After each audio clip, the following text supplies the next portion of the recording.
ನಮ್ಮಂತ ಬಡ ಭಕ್ತರು ನಿನ್ನ ಕಣ್ಣಿಗೆ ಕಾಣಿಸುವುದಿಲ್ಲ ತಂದೆ. ಯಾರಿಗೆ ಅನಾಥಾದ ನನ್ನ ಭಾವ ತಂದೆ ತಾಯಿ ಪ್ರೀತಿ ಯಾವುದು ಕಡಿಮೆ ಬೀಳದ ಹಾಗೆ ನನ್ನ ಕಣ್ಣಲ್ಲಿ ಕಣ್ಣಿಟ್ಟು ಜೋಪಾನ ಮಾಡ್ತಾ ಇದ್ದಾರೆ ತಂದೆ. ಈ ನಮ್ಮ ಮನೆ ನನ್ನ ಮಾವಂದ್ರು ಇವರು ಯಾರಿಗೂ ಯಾವ ಕಷ್ಟ ಬರದ ಹಾಗೆ ಕಣ್ಣಲ್ಲಿ ಕಣ್ಣಿಟ್ಟು ಕಾಪಾಡುವ ಭಾರ ನಿನ್ನನ್ನೇ ಕೂಡಿದೆ ತಂದೆ, ನಿನ್ನನ್ನೇ ಕೂಡಿದೆ.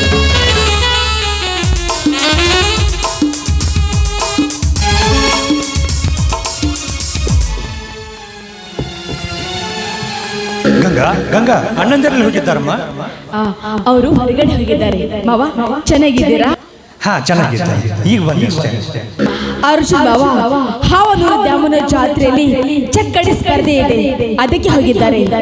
ಇನ್ನು ಭಾವನವರು ಆ ಜಯರಾಜ ಸಹಕಾರ ಫ್ಯಾಕ್ಟರಿ ಕಟ್ಟುವ ನೆಪದಲ್ಲಿ ನಮ್ಮ ಹೊಲಕ್ಕೆ ಬೇಲಿ ಹಾಕಿದ್ದಾರಂತೆ. ಆ ಸಹಕಾರನ ಆಳುಗಳು ಅದಕ್ಕೆ ನೋಡ್ಕೊಂಡು ಬರ್ತೀನಿ ಹೋಗಿದ್ದಾರೆ. ನಮ್ಮಂತ ಬಡವರ ಬದುಕುವ ಕಾಲವರಮ್ಮ ಇದು ಕಟುಕ ಶ್ರೀಮಂತರ ಕಾಲ. ಅದಕ್ಕಂತೆ ಗಾಂಧೀಜಿಯವರು ಮಾತು ಹೇಳಿದ್ದಾರೆ, ಬಡವ ಬದುಕಿದರೆ ಭಾರತವೇ ಬರ್ತಿದ್ರು ಅಂತ. ಆದ್ರೆ ಫ್ಯಾಕ್ಟರಿ ಎಂಬ ಭೂತಕ್ಕೆ ಸಿಕ್ಕು ನಮ್ಮಂತ ಸಣ್ಣ ಸಣ್ಣ ರೈತರು ಬದುಕಲು ಸವಾಲು ಕೆಲಸ ಹೋಗಿದ್ದಾವೆ. ಅಷ್ಟೇ ಕಮ್ಮ ಬಡವರ ಆಸ್ತಿಯನ್ನು ಬಳಸೋ ಬಂಡ ಶ್ರೀಮಂತರು ತುಂಬಿಕೊಂಡಿದ್ದಾರೆ. ಹೋಗ್ಲಿ ಬಿಡಿ ಮಾವ, ಇವತ್ತು ನಿಮ್ಮ ಬಿಕಾಂ ರಿಸಲ್ಟ್ ಇರ್ತಲ್ವಾ, ಏನಾಯ್ತು? ಫಸ್ಟ್ ಕ್ಲಾಸ್ ಅಲ್ಲಿ ಪಾಸ್ ಆಗಿದ್ದೆ.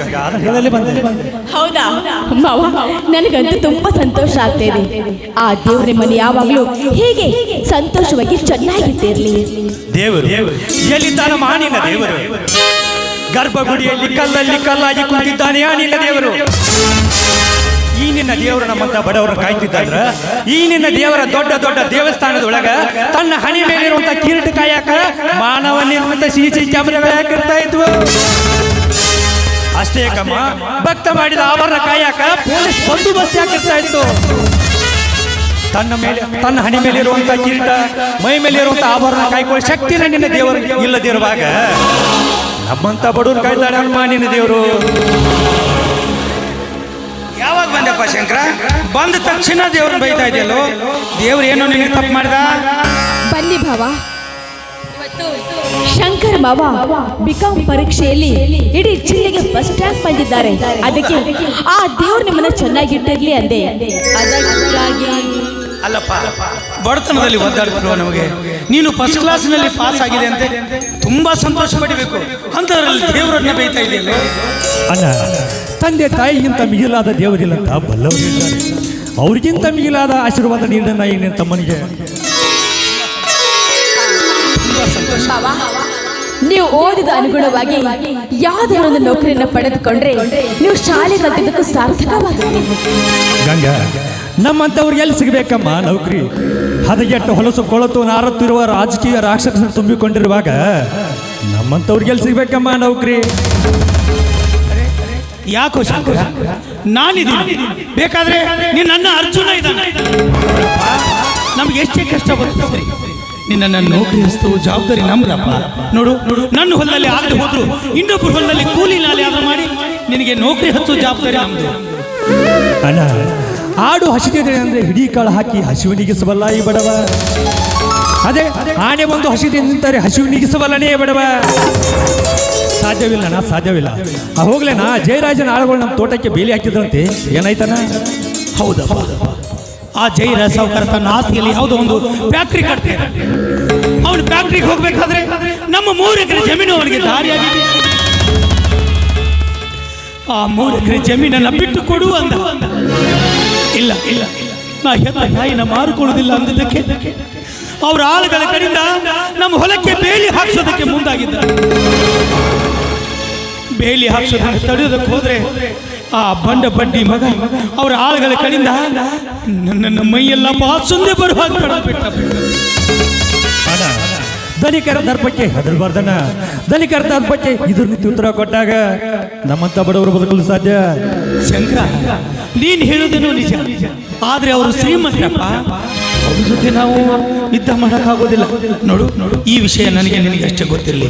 ಈ ವಿಷಯ ಅರ್ಜುನ ಗೊತ್ತಾಗಬಾರ್ದು, ಯಾಕಂದ್ರೆ ಅವನು ಮೊದಲೇ ಮುಂಗೋಪಿ.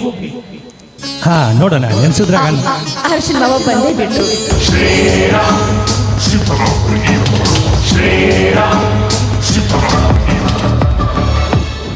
ಊರವರು ಶಿವಾಲಯವನ್ನು ಮಾಡಿಹರು ನಾನೇನು ಮಾಡಲಯ್ಯ ಕಡು ಬಡವನಾದ ಎನ್ನ ಜಾಲೆ ಕಂಬವಯ್ಯ ಎನ್ನ ದೇಹವೇ ದೇಗುಲವಯ್ಯ ಎನ್ನ ಶಿರವೇ ನಿನ್ನ ದೇಗುಲದ ಹೊನ್ನ ಕಳಸ ಕಾಣ ಕೂಡಲ ಸಂಗಮ ದೇವ.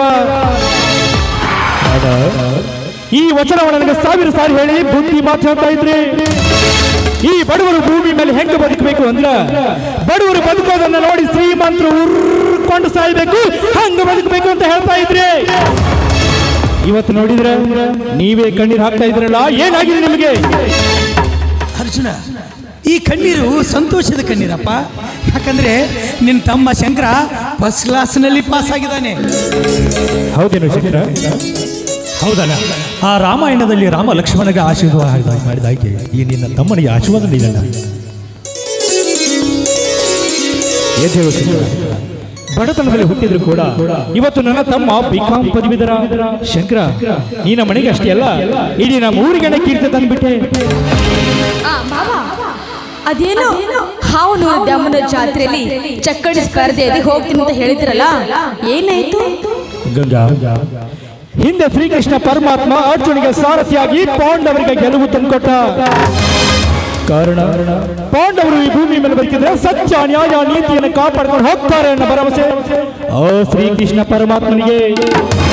ಆದ್ರೆ ನಮ್ಮಂತ ಬಡವರು ಈ ಭೂಮಿ ಮೇಲೆ ಬದುಕಿದ್ರೆ ಸತ್ಯ ನ್ಯಾಯ ನೀತಿ ಧರ್ಮ ಉಳಿಸ್ಕೊಂಡು ಹೋಗ್ತಾರೆ ಅನ್ನೋ ಭರವಸೆ ಈ ಊರ ಗ್ರಾಮ ದೇವರಾದ ಶ್ರೀ ವಿಶ್ವರಾಧ್ಯ ಮಹಾಗುರುಗಳಿಗೆ, ಶ್ರೀ ಗಂಗಾಧರ ಶಿವಾಚಾರ್ಯ ಗುರುಗಳ ಆಶೀರ್ವಾದ ನನ್ನ ಮೇಲಿನವರೆಗೂ. ಇದೊಂದು ಸ್ಪರ್ಧೆ ಅಲ್ಲ, ಇಂಥ ಸಾವಿರ ಚಕ್ಕಡಿ ಸ್ಪರ್ಧೆ ಬಂದರು ಸೋಲೆನ್ನುವುದೇ ಬರೆದಿಲ್ಲ ಈ ನಿನ್ನ ಮಾವನ ಹಣಿಯಲ್ಲಿ.